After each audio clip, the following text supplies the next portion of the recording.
Booster Course Wave 4 for Mario Kart 8 Deluxe is here, and we're checking out all changes and differences made for the returning courses. The third race of the Fruit Cup is Wii DK Summit. Also called Wii DK Snowboard Cross, this track takes place on a snow-covered mountain where Shy Guys challenge the slopes, featuring chairlift cabins, numerous half-pipes, a statue of DK by a field of bumpy moguls, and a giant barrel that sends racers to the top. So how does the most recent update differ from past installments? Let's find out. DK Summit in Mario Kart Wii was a popular course that had some neat ways to shave seconds off the clock.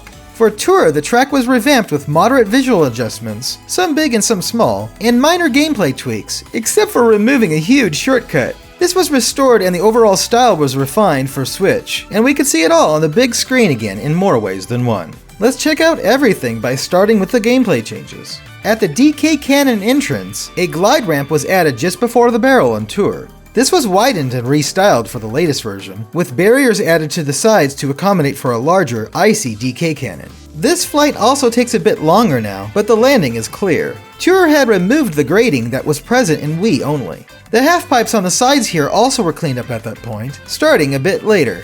They feature a lot of coins now.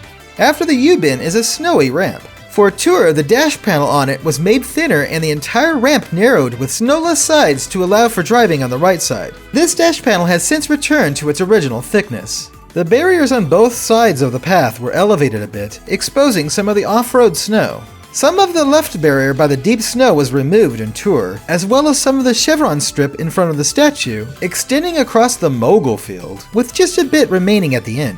The left barrier was cut in a similar fashion. Now, the gap in the barrier by the first patch of deep snow is sealed again, while the barrier by the statue has been extended a bit, much like the right barrier on the other side of the field.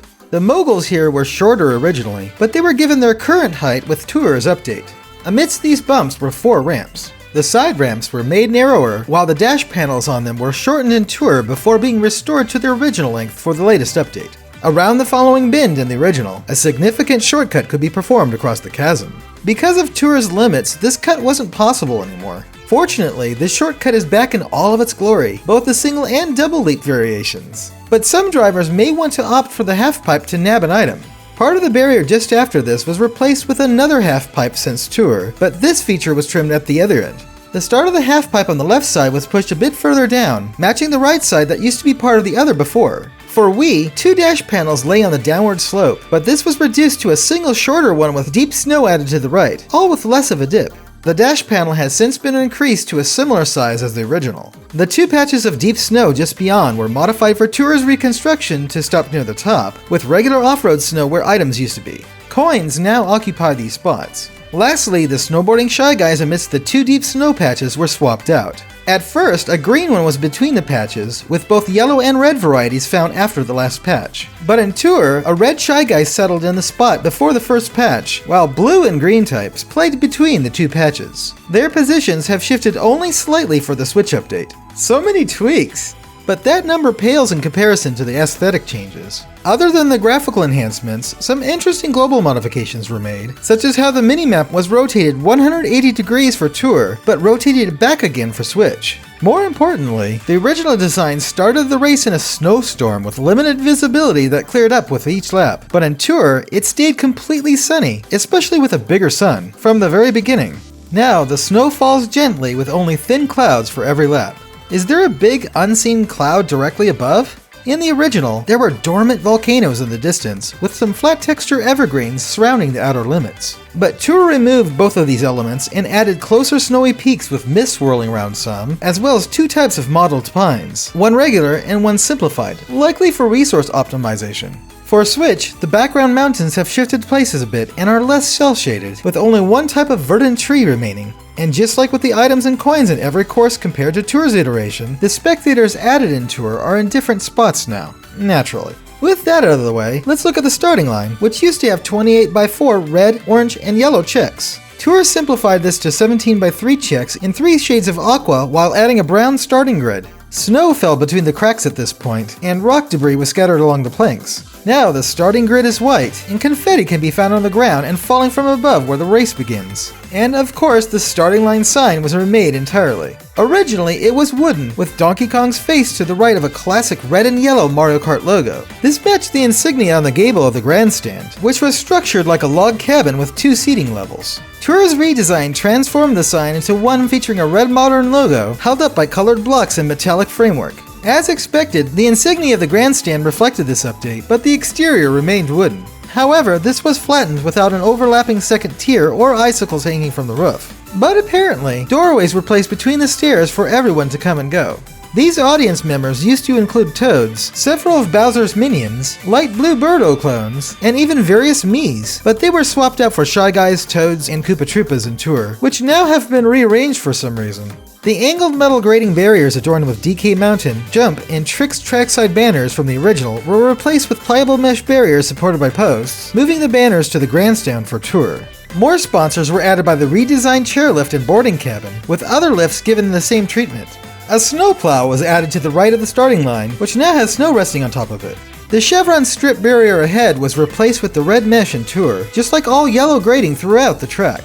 Meanwhile, the planks that were curved at the corner were made angular, much more logical. And now, snowboarding Shy Guys can be seen shredding the slopes out of bounds. Various elements of the DK Cannon entrance, including the sign, were remodeled from Wii to Tour, with the mesh stopping at the crisscross wooden sides rather than continuing to the barrel like before, while some snow was removed. The lines of the cannon interior were flipped too. This is starting to sound familiar, but here we go!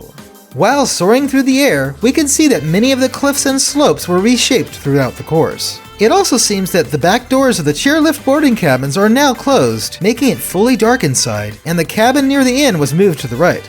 No longer being an eyesore, the nearby dead trees were removed or replaced with evergreens during Tour's facelift.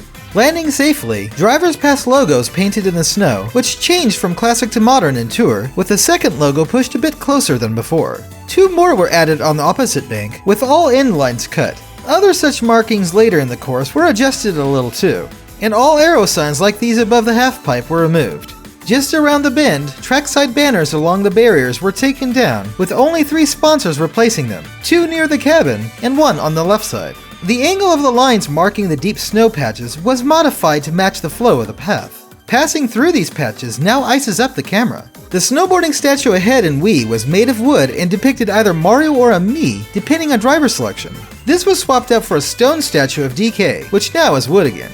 The streaks in the area with the snowboarding Shy Guys were wiped out for Tour, but permanent snowboard lines can be seen everywhere in the snow in the Switch update, with vehicle tires leaving temporary treads. The snowboards belonging to the Shy Guys had 3 stars on the bottom with black grips on top originally, but for Tour, these were replaced by the modern Mario Kart logo on the top only. Now it's on the bottom too. The Jumbotron and trackside banners were removed in Tour's renovation, with sponsor signs filling the spot. Thankfully, the large display is back now and in a new style too, but the Princess Orange sign had to be sacrificed to make room for it. Too bad it didn't just scoot over like the tree that shifted to the back. Lastly, as an auditory change, the ping-pong bell sound effect triggered when passing through the gates before the DK cannon switched to an air horn in Tour, and this has remained for the Switch version. Play it loud! And we do just that with the music for the course. It's a jazz fusion with some elements of drum and bass, sounding very in line with Mario Kart Wii's soundtrack. In the original heard in both Wii and Tour, the floaty intro features a Shy Guy vocalizing a lead-in count, 1, 2, 3, 4, cueing the kick and snare. The A section that follows has a crunchy lead over a lot of old school synth, while the B section plays a digital harmony in the repeat of the phrase.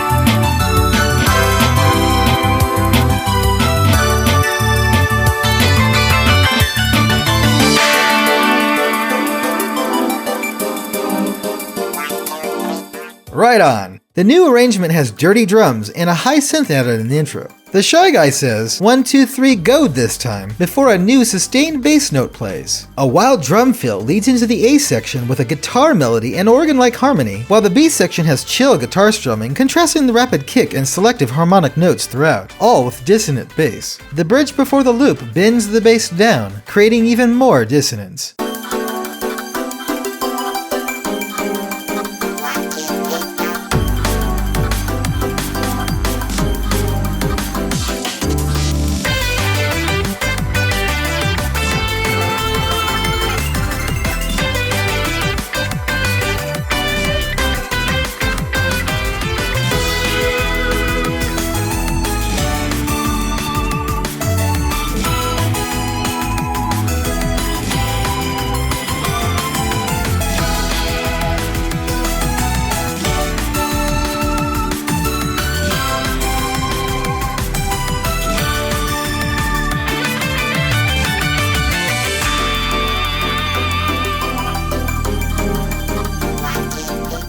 Now that's how to make an electronic enhancement of a classic with just a hint of this game's signature sound. And that's about it for all changes we found in Wii DK Summit. It's a solid track with many of its features that made it good returning and other elements adjusted pretty nicely, although we do miss the changing weather. But what do you think? Have you found any notable changes that we missed? Let us know in the comments below. And of course, stay tuned to GameXplain for more on Booster Course Wave 4 for Mario Kart 8 Deluxe and other things Nintendo too. Thanks for watching, until next time, ciao!